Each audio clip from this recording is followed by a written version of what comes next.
আসসালামু আলাইকুম সবাইকে।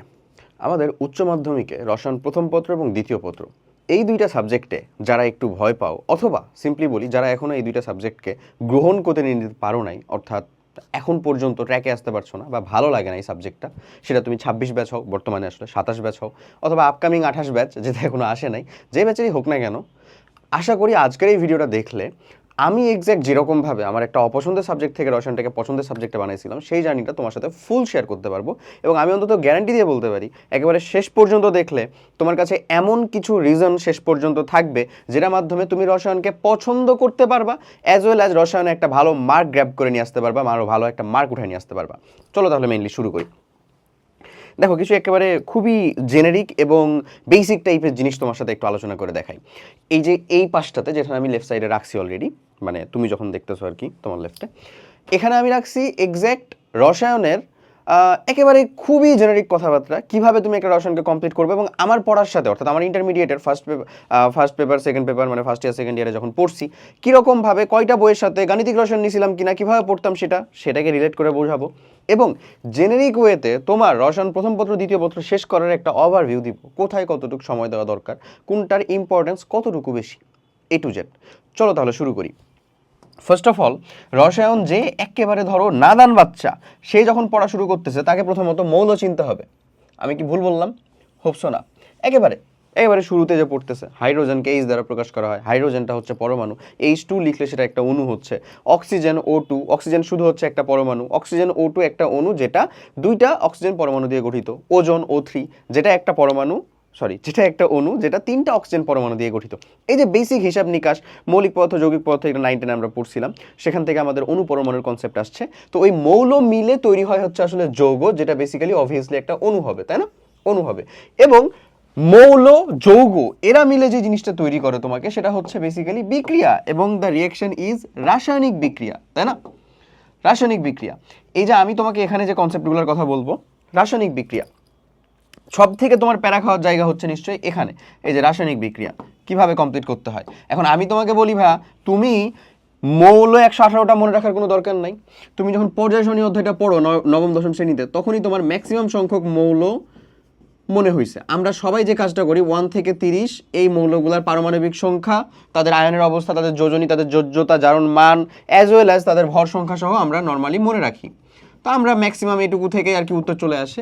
এছাড়াও এর থেকে বেটার অ্যাপ্রোচ যেটা আমি সব সময় আসলে তোমাদের এই মৌলের পর্যায়বৃত্ত ধর্ম বা রাসায়নিক বন্ধন এই চ্যাপ্টার পড়ানোর সময় হোক, অথবা নবম দশম শ্রেণীতে ওই যে পর্যায় সারণী অধ্যায়টা পড়ানোর সময় হোক, আমি যে কাজটা করি, এস ব্লক আর পি ব্লক যে মৌলগুলো রয়েছে সেগুলোকে তোমাকে গ্রুপ ওয়াইজ একেবারে নেমোনিক্স দিয়ে হলেও মুখস্থ করায়, যেটা তোমাকে মেডিকেলেও করাবে। কেন করায়? কারণ এই দুইটা যদি মনে রাখো, এগুলাকে বলা হয় প্রতিরূপী মৌল বা প্রতিনিধিত্বকারী মৌল। ওগুলা গ্রুপ ওয়াইজ ওই যে কোনো একটা মৌলের বৈশিষ্ট্য বললে সবগুলোরই বৈশিষ্ট্য পারবা, এবং এগুলা থেকে প্রায় কোশ্চেনারিজগুলো হয়। এগুলোর ভেতরের মৌলগুলোও কাজে লাগে, যেমন টিন, লেড, আমাদের যে হচ্ছে 14 নম্বর গ্রুপের মৌল, ওদের কিন্তু হর হামেশা বিক্রিয়ার ভিতরে থাকে, ওরা থাকে না? ওকে, সো এস ব্লক মৌল যেটা আমাদের 1 আর 2 নম্বর গ্রুপে অবস্থিত, আর ওই 14 নম্বর মানে 18 নম্বর গ্রুপের হিলিয়াম। পি ব্লক মৌলটা হচ্ছে আমার 13 থেকে 18 পর্যন্ত যে মৌলগুলা, এখানে আছে হচ্ছে মোরালস 36টা, এখানে আছে হচ্ছে 14টা। এই যে এই মৌলগুলাকে আমরা মনে রাখাই, অ্যাটলিস্ট তার পারমাণবিক সংখ্যা, ভর সংখ্যা তুমি না জানো তাও তেমন কোনো ইস্যু না। এর সাথে সাথে ডি এর একটা মনে রাখলেই হয়েছে, এবং কিছু স্পেশাল এলিমেন্ট যেমন হচ্ছে কপারের নিচে যে আছে সিলভার, অ্যারাম, এরা সবাইকে বলো তো কয়েনেজ মেটাল। এই যে এই কিছু বেসিক ইনফরমেশন মৌল সম্পর্কে তোমার একটা রাফ ধারণা হয়েছে। 118টা মৌল মুখস্থ করে দিতে হবে এমন কিছু না। এরপরে যৌগের কথা আসলা। যৌগ তুমি যত বেশি আসলে পড়বা, শিখবা, দেখবা, বুঝবা, তত বেশি যৌগের ভান্ডার তোমার তৈরি হবে। যৌগ নিয়ে আলাদা বা জেনেরিক কোনো কথাবার্তা বলার প্রয়োজন নাই। যৌগ তুমি বুঝবা, নাম উচ্চারণ করতে পারবা, যৌগমূলক কিছু দরকার, জটিল যৌগর কিছু নামকরণ দরকার, সব এগুলো ধীরে ধীরে ধীরে ধীরে তোমাকে বুঝতে হবে। আর এই এক জৈব রসায়নের ভিতরেই তো তোমার জৈব যৌগের পরিমাণ আছে প্রায় হচ্ছে 80 লক্ষ। 80 লক্ষ আছে না? এগুলো তো আমরা জানি। ওকে, এই দুইটা মিলে তৈরি হয় বিক্রিয়া। আর যদি বিক্রিয়াটা হয়ে যায় ভুলবশত জৈব রসায়নের বিক্রিয়া, তাহলে তা আলহামদুলিল্লাহ কথা নাই, ভাই স্যারেন্ডার, আমি পারি না, এরকম একটা কনসেপ্ট আসে না? আজকে আমি তোমাকে এই জায়গার ভিতরে একটা লাইভ বা মানে একেবারে লাইভ না, একেবারে ডেমো একটা বিক্রিয়া সহ তোমাকে একটা বিক্রিয়া শেখার জন্য কীরকমভাবে শিখতে হয়, কোন অ্যাপ্রোচে শিখতে হয়, সেটা খুব ক্রিস্টাল ক্লিয়ার আকারে বোঝানোর চেষ্টা করব। চলো আমি তোমাকে হচ্ছে যে মেইনলি একটু বলি।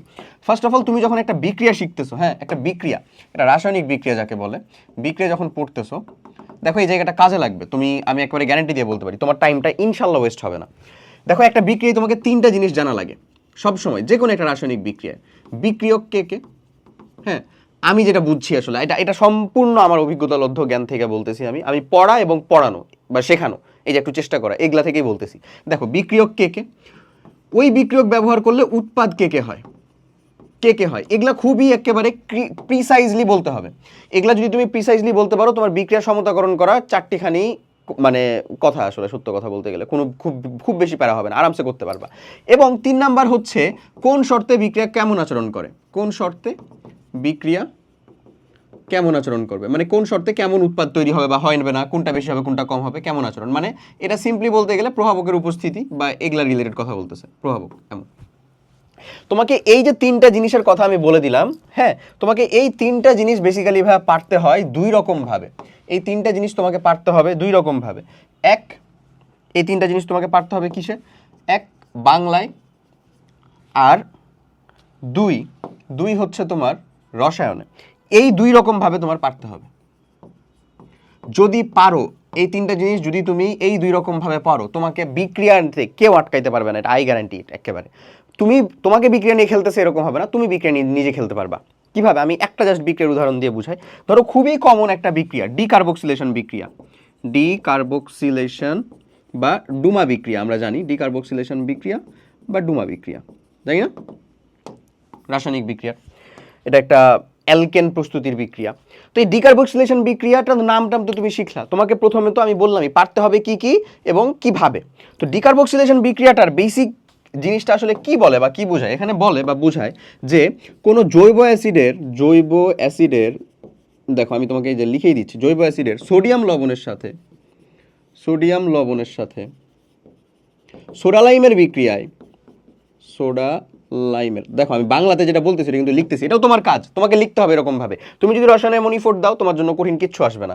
সোডা লাইমের বিক্রিয়ায় একটি কার্বন হ্রাস পেয়ে,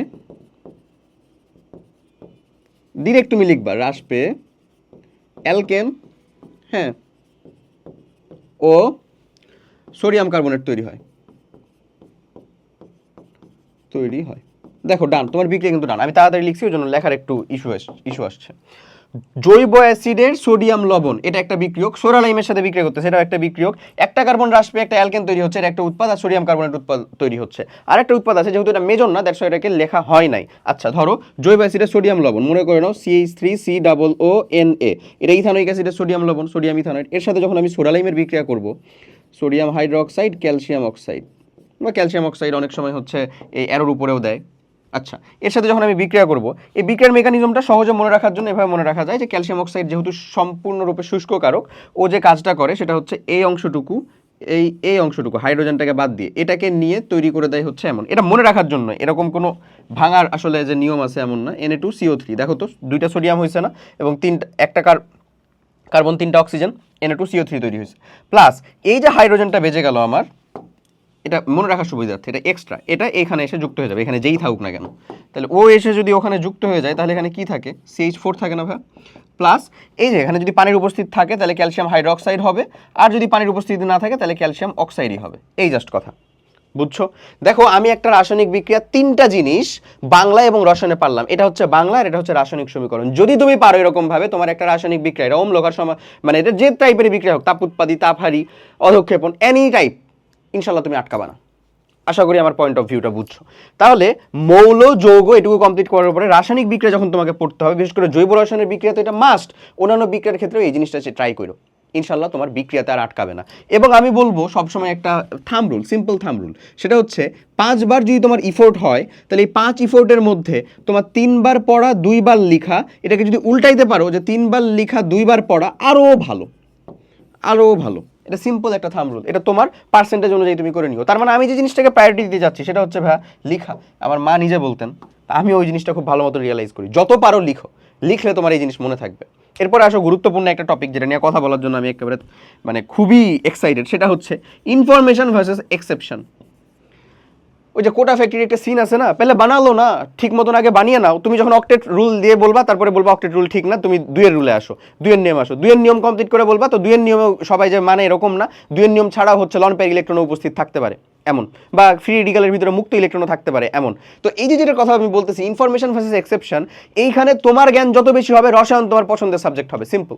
তুমি এই জিনিসটাকে ভাববা এইভাবে না যে এটা লজিক্যালি কেন ঠিক হচ্ছেই না, আমি যে একটা লজিক পড়ে ফেলছি উপরে ম্যাথের মতন, একটা লজিক পড়ে ফেলছি ওর আন্ডারে কেন সব চলে আসতেছে না, এটাকে এইরকমভাবে ভাইবো না। ফার্স্ট অফ অল আমি তোমার ভালোর জন্য বলতেছি, তোমার আর আমার কম্পিটিশনের জন্য বলতেছি না। এটাকে এরকমভাবে যদি না ভাবতে পারো, তুমি যদি ভাবতে পারো যে আচ্ছা এটার আন্ডারে এটা এইরকমভাবেও ঘুরে হয়, এইরকমভাবেও ঘুরে হয়, এটা এইরকমভাবেও ঘুরে হয়, ধরো যদি ভাবতে পারো, ঠিক আছে, তারপরে দেখবা ওই জিনিসটা তোমার কাছে সোজা লাগতেছে। তারপরে দেখবা তুমি নিজেই বুঝতে পারবা যে এক্সেপশনেরও না একটা প্যাটার্ন আছে, এক্সেপশনেরও না কিছু বিষয় আছে, কিছু স্পেসিফিক জেনেরিক জিনিস আছে যেটার মাধ্যমে এক্সেপশনগুলো হচ্ছে। তোমাকে বলে দিল যে অক্সিজেনের যোজনী 2, যার জারণ মান হচ্ছে -2, তারপরে কি জারণ মান -1 হয় না, -1 হয় না, হয়। কিভাবে হয়, কেন হয়, ওই জিনিসগুলো বুঝবা, কেন ওইটা কাজে লাগতেছে সেটাও বুঝবা। তোমাকে প্রোটন সংখ্যা নির্দিষ্ট করে দেওয়ার পরে আইসোটোপের কনসেপ্ট বলা হচ্ছে, কেন বলা হচ্ছে সেটাও বুঝবা, কারণ আইসোটোপ তোমার জন্য জরুরি, আমার জন্য জরুরি, আমাদের জন্য জরুরি, এবং এটা প্রকৃতিতে হচ্ছে বা আছে বলে তোমাকে বলা হচ্ছে। এমন না তুমি আগে পড়তেছো দ্যাটস ওয়াই প্রকৃতিতে ঘটতেছে, এমন না, বরঞ্চ প্রকৃতির জ্ঞানটাকে সোজা করার জন্য, সহজ করার জন্য তোমাকে হেল্প করা হচ্ছে, বুঝছো? সো ইনফরমেশন এবং এক্সেপশন এইটাকে ট্যাকেল দেওয়ার জন্য আমি বেসিক্যালি কেমিস্ট্রিতে যে কাজটা করতাম, যেটা অনেক হার্ড একটা ডিসিশন ছিল, এবং আমি বলবো না সবাই করতে পারে, তবে আমি গ্যারান্টি দিতে পারি কিছু না কিছু মানুষজন করে, সেটা হচ্ছে গুহ স্যারের বই, হ্যাঁ, নাগ স্যারের বই, কবির স্যারের বই, এই 3টা বইয়ের পাশাপাশি আমার কাছে লিঙ্কন স্যারের যে অক্ষরপত্রের বই, ওই বইও ছিল। আমি এই 3টা বই 3টাই দেখতাম ভাই একটা টপিকে। ইভেন আমার কাছে মনেও আছে যে আমি পরিবেশ রসায়ন অধ্যায়টার ভিতরে যে ভ্যান ডার ওয়ালসের যে আদর্শ গ্যাসের যে সমীকরণের পরে বাস্তব গ্যাসের সমীকরণ, ওই সমীকরণটা আমি প্রতিপাদন পর্যন্ত শিখছিলাম, বুঝছো? তেল আর কিচ্ছু না। আমি তোমাকে বলবো না এত কিছু দরকার এক্সামের জন্য, বাট বিশ্বাস করো এরকম করলে তোমার এই যে এরকম সিচুয়েশন আসবে না রসায়নের প্রতি।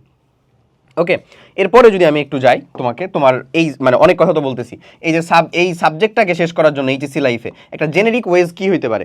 ফার্স্ট ইয়ারে মেক শিওর করো ভাইয়া, তুমি 27 ব্যাচের মানুষ হলে তোমার ফার্স্ট ইয়ার আর ফাইনাল পরীক্ষা কয়টা দিন পরে, তাই না? ফার্স্ট ইয়ারে মেক শিওর করো এই 3টা চ্যাপ্টার তোমার জন্য ডান হয়ে গেছে।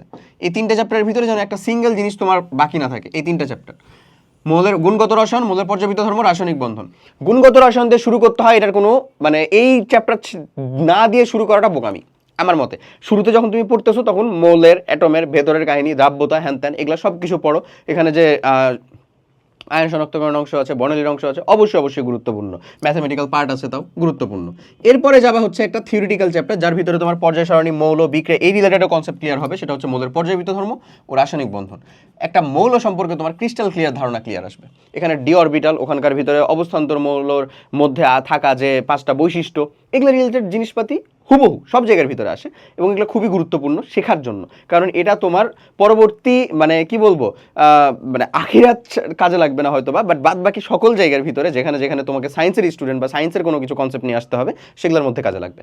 ওকে, এরপরে আসো রাসায়নিক পরিবর্তন। এই চ্যাপ্টারটা ঠিক মতো পড়লে না তোমাকে আমি বলতে পারি যে এখানে তুমি যে পরিমাণগত রসায়নের ভিতরে যে ম্যাথমেটিক্যাল অংশগুলো, জারণ বিজারণের ম্যাথ ছাড়া স্টোইকোমেট্রি তুমি এখানেও শিখতে পারবা।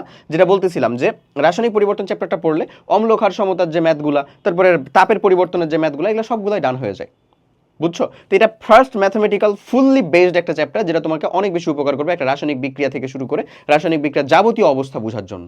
এরপরে তোমাকে সময় দিতে হবে একটা হাতির মতন জায়গাতে, যেটা হচ্ছে আসলে অন টাইম ইনভেস্টমেন্ট, যাকে বলে আর লাইফ টাইম রিটার্ন ইনভেস্টমেন্ট, আর life time return. Life time return কেন বলতেছি, কারণ তুমি একটা যে কোনো অ্যাডমিশন পরীক্ষায় বসো, রসায়নের যদি 10 মার্ক থাকে 4 মার্ক আসবে জৈব রসায়ন থেকে, কারণ তখন তো তোমার ফার্স্ট পেপার সেকেন্ড পেপার হিসেবে আসবে না। এখন তো তুমি ফার্স্ট পেপার সেকেন্ড পেপার আলাদা পরীক্ষা দিবা, তখন তোমার জন্য গুরুত্বপূর্ণ, বাট তখন তো আসবে না। তখন 10 মার্কের ভিতরে 4 মার্ক আসবে জৈব রসায়ন থেকে, এটা লেখা একটা কথা, খুব জানা একটা কথা, মিনিমাম 3 মার্ক আসবেই জৈব রসায়ন থেকে। সো এটা হচ্ছে ওই রকম একটা ইম্পর্টেন্ট চ্যাপ্টার। এবং জৈব রসায়ন শেখার জন্য আমরা আমাদের একাডেমিক টু অ্যাডমিশন, আমি নিজে যেমন, যদি তুমি একাডেমিক টু অ্যাডমিশন স্টুডেন্ট হও বা চিন্তা করো যে আমি একাডেমিক টু অ্যাডমিশনে যুক্ত হবো, ওই জৈব রসায়নের উপরে আমি নিজে 12টা লেকচার কমপ্লিট করছি, যেটা প্রায় 29.5 ঘন্টা। আর যদি রিভিশন করার চিন্তা করো 26 ব্যাচের মানুষজন, 4টা লেকচার, জাস্ট 4টা লেকচারের মধ্যে আমি তোমাকে বলবো তোমাকে সবগুলাই খাওয়াই দিছি না, অ্যাটলিস্ট বলবো তুমি পরীক্ষায় মার্ক উঠে নিয়ে আসতে পারবা, এরকম পড়ানো হয়েছে। যদি তোমার আগ্রহ থেকে তুমি এটাকে শেষ করতে পারো, তাহলে অনলি 4 ডেজ, জাস্ট 4টা দিন লাগবে তোমাকে কমপ্লিট করতে। প্রত্যেকদিন একটা করে লেকচার নাও, খুব বেশি বার্ডেন নেওয়ার দরকার নেই, একটা করে অর্গানিক্যাল লেকচার নাও, বাদ বাকি সময় অন্য কিছু পড়ো, ওকে, এবং রিভিশন করো। বিশ্বাস করো, যেটা বললাম on time investment, life time return, এটা খুবই জেনারিক একটা কথা হইলো ভাই, তুই বুঝতেছ না এই কথার গুরুত্বটা কত বেশি। এই কথাটার আসলে ইম্পর্টেন্স কত বেশি। ইভেন আমার যদি মানে তুমি এই যে ইউটিউব ফ্রি প্লেলিস্টের ভিতরেও যাও, ওখানেও দেখবো ভার্সিটি কল লাস্টরের ভিতরে এই দুইটা চ্যাপ্টারের প্লেলিস্ট আছে, মৌলের পর্যাবৃত্ত ধর্ম, জৈব রসায়নের, সম্পূর্ণ এবারে কম্প্যাক্ট করে যে কীটুকু রিভিশন করে তোমার পরীক্ষার হলের আগে অন্তত যাওয়া উচিত। তুমি ওই ক্লাস দেখে হইলেও যে পরবর্তীতে ডেমো ক্লাসে তুমি ওই যে আমাদের জৈব রসায়নের ক্লাস আছে সেগুলো দেখে দেন তুমি যুক্ত হতে পারো, এনরোল করতে পারো আমাদের প্রোগ্রামের সাথে, যেখানে এই ক্লাস ওই ক্লাস আমারই নেওয়া। ওকে, এরপরে যদি আমি বলি জৈব রসায়ন কমপ্লিট করার আগে কেউ পরিবেশ রসায়নে পড়ে, কেউ পরেও পড়ে, it's totally up to you. এটা কোনো এমন আহামরি মানে খুব বেশি তোমার ভিতরে মেজর চেঞ্জেস এনে দিবে এমন না। তুমি পরিবেশ রসায়নও পড়বা, পড়তে হবে, পরিমাণগতও পড়বা, তড়িৎও পড়বা। এর মধ্যখানে বাকি থাকলো আসলে দুইটা চ্যাপ্টার, এক হচ্ছে তোমার ওই যে কি বলে কর্মমুখী রসায়ন, আর এক হচ্ছে তোমার অর্থনৈতিক রসায়ন। জাস্ট দুইটা চ্যাপ্টার বাকি থাকে, সেই দুইটা চ্যাপ্টারও তুমি আসলে পরবর্তী যে কোনো টাইম অ্যাডজাস্ট করে অথবা ছুটির টাইমেও যদি পড়তে চাও পড়ে ফেলতে পারবা। এই অনেক কথাবার্তা বলে ফেলছি, কেমনে তুমি একেবারে শুরু থেকে রসায়নকে পছন্দ করবা। পরবর্তীতে চলে আসছে যে কিভাবে তুমি রসায়নকে আলটিমেটলি তোমার ফার্স্ট পেপার সেকেন্ড পেপারের যে সিলেবাস সেটাকে শেষ করবে। আশা করি জিনিসগুলো যদি মেনে চলতে পারো, ইনশাল্লাহ তুমি তোমার রসায়নে ভালো একটা মার্কও গ্র্যাব করতে পারবা। সো তুমি যদি স্টিল কোনো প্রবলেম ফেস করতে থাকো এই রসায়ন রিলেটেড কোনো চ্যাপ্টার স্পেসিফিক কোনো টপিকের উপরে, ডু লেট আস নো, আমাদেরকে জানাও, সেটার উপরে আমি সেপারেট একটা ভিডিও কন্টেন্ট দেওয়ার চেষ্টা করবো। সবাই ভালো থাকো, সুস্থ থাকো, আল্লাহ হাফেজ, আসসালামু আলাইকুম।